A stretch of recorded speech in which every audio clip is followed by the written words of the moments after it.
If you're wondering which mice for Fortnite are worth your money, stick around. After we run through each product, I'll give you my personal take. Would I buy it or would I skip it? No fluff, just my honest opinion. Let's get into it. Logitech G Pro X Superlight 2. The wireless performance on this thing is insane with its 32,000 DPI Hero 2 sensor and up to 95 hours of battery life. Perfect for those long Fortnite sessions where you need to crank those 90s. The switches are heavier than the previous version, which might slow down your building speed, but damn, the build quality and 60-gram weight make up for it. The price tag of $160 is pretty steep though, and the lack of RGB might make your setup look kinda boring. Would I buy it? Yes. Because the wireless performance and battery life are unmatched for competitive Fortnite. Endgame Gear OP18K. This wired mouse is surprisingly good with its 8,000 Hz polling rate and 50.5 gram weight, making it perfect for those quick edits and flick shots in Fortnite.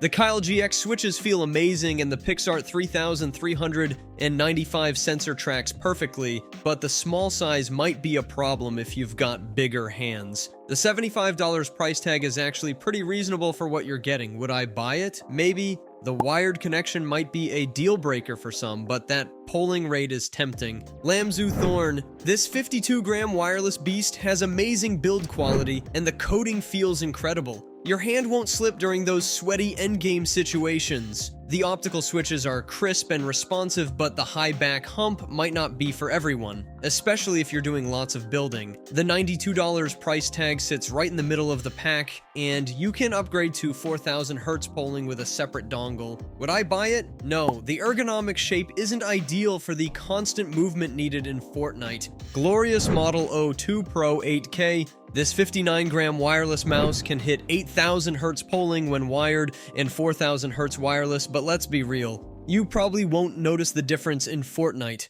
The battery life is decent at 35 hours with 4,000 Hz polling, and the build quality is solid, but the battery indicator is kinda broken and sometimes shows 100% even after hours of use. At $130, it's cheaper than the Superlight 2, but more expensive than the others. Would I buy it? Maybe. It's a solid choice if you want high polling rates but can't afford the Superlight 2. Razer DeathAdder V3. Hyperspeed. This mouse is a beast for Fortnite with its Focus X26K optical sensor and mass centralized design that makes those quick building movements feel smooth as butter. The wireless performance stays reliable even in noisy tournament environments. And you can upgrade to 8,000 Hz polling rate if you're willing to shell out extra cash for the hyper polling dongle. The only real downside is that the coating could handle sweat better, but at least it won't break your bank like its Pro sibling. Would I buy it? Yes, it's basically the DeathAdder V3 Pro's little brother with 90% of the performance at 60% of the price. Glorious Model 1 2. Damn, this thing is like a lightweight G500 2 that actually makes sense. At 75 grams, it glides across the mousepad like it's floating on air. The software is clean and simple, but the battery life with RGB on is straight up terrible. And you'll be charging this bad boy more often than checking your Fortnite stats. The side buttons are actually useful for building, unlike some other mice that feel like they're made of plastic from a dollar store. Would I buy it? Maybe. If you can live without the fancy RGB light show, it's actually pretty solid for the price. Endgame Gear XM2we. This mouse is surprisingly cracked for Fortnite. The clicks are super responsive with those Kyle Geo optical switches, and the wireless performance is actually nuts for a budget option. The battery lasts a full week of gaming and the sensor accuracy is on point, though the software looks basic as hell. The shape is perfect for claw grip, but if you've got bigger hands than a T-Rex, you might want to look elsewhere. Would I buy it? Yes, it's basically a budget wireless god that performs like mice twice its price. Razer Naga Pro Wireless. Look, having 12 buttons for building in Fortnite sounds cool until you realize you need a PhD to remember which button does what. The wireless connection is actually solid, and the battery life is impressive at 150 hours on Bluetooth, but this chonky boy is heavier than your mom's grocery bags. The build quality is fantastic though, and those hot swappable side panels are pretty sick if you play other games too. Would I buy it? No, it's overkill for Fortnite Fortnite, and the weight makes it feel like you're dragging a brick across your mouse pad. Razer Viper V3 Pro. Listen up, this mouse is absolutely dominating Fortnite right now with 81 pro players using it, and I can see why. The 54-gram weight combined with that 8,000 Hz wireless polling rate makes building feel like you're playing with your mind. The new shape with a taller hump is way better for palm grip than the V2 Pro, though the side buttons feel a bit mushy, and that $150 price tag might make your wallet cry. Would I buy it? Yes, it's literally becoming the new benchmark for gaming mice, and the wireless performance is insane for competitive gaming. Xari M64 Pro. Alright, this thing is actually nuts for competitive gaming. It's rocking a solid shell design at 54 grams with perfect click latency and tracking, plus it can do 8,000 Hz polling rate wirelessly, which is pretty sick. The ergonomic shape feels great, but that charging port on the side is straight up stupid. And good luck figuring out the battery life because there's no proper indicator. Would I buy it? Maybe. If you're cool with no software and don't mind the awkward charging situation, the performance is actually incredible. Exy MX1, this tiny beast is definitely different with its weird pen-like grip that somehow makes tracking in shooters feel amazing, but it took me like 2 weeks to stop playing like garbage with it. The build quality is solid with nice Kyle switches, though there's some creaking in the shell and those side buttons can be a pain to reach. Would I buy it? No. While it's great for some specific grip styles, it's just too niche and takes too long to get used to for Fortnite. Turtle Beach Burst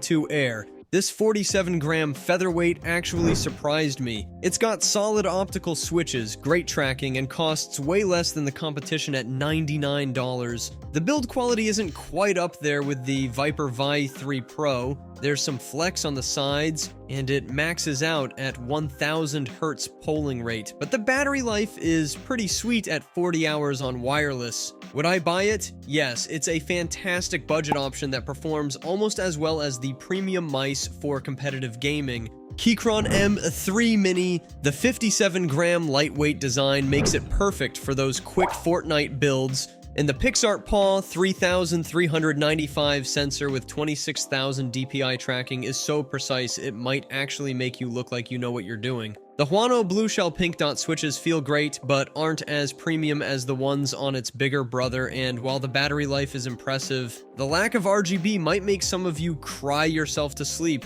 Would I buy it? Yes, it's basically a budget version of those fancy expensive mice, but performs just as well. Pulsar X2 V2. This thing is built like a tank with zero side flex, and at 64 grams, it's perfect for those panic builds when someone sneaks up on you. The optical switches are super responsive, but some units have this weird pre-travel issue that might mess up your edits, and the scroll wheel can be a bit too soft, causing accidental scrolls when you're trying to swap weapons. Would I buy it? Maybe.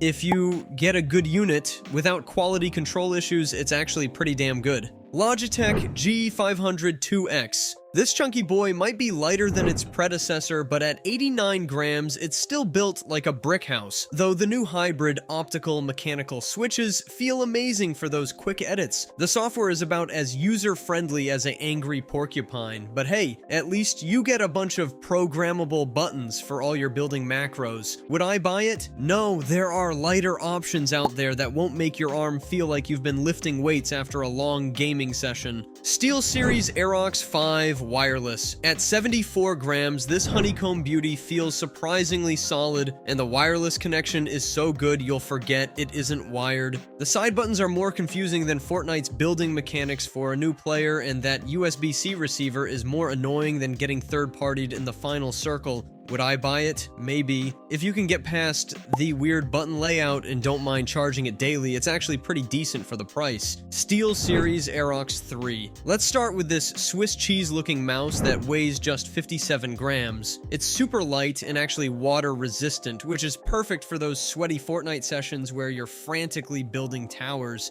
The honeycomb design might look sketchy, but the build quality is solid and it's got smooth gliding feet, though the cable could be more flexible and the body does flex a bit under pressure. Would I buy it? Yes, it's perfect for quick building and editing in Fortnite, plus you can wash off the Cheeto dust without breaking it. BenQ Zoi EC3 CW. This wireless bad boy is basically a tank with buttons, rock solid build quality with zero rattling or wobbling, and it's got that classic ergonomic shape that just works.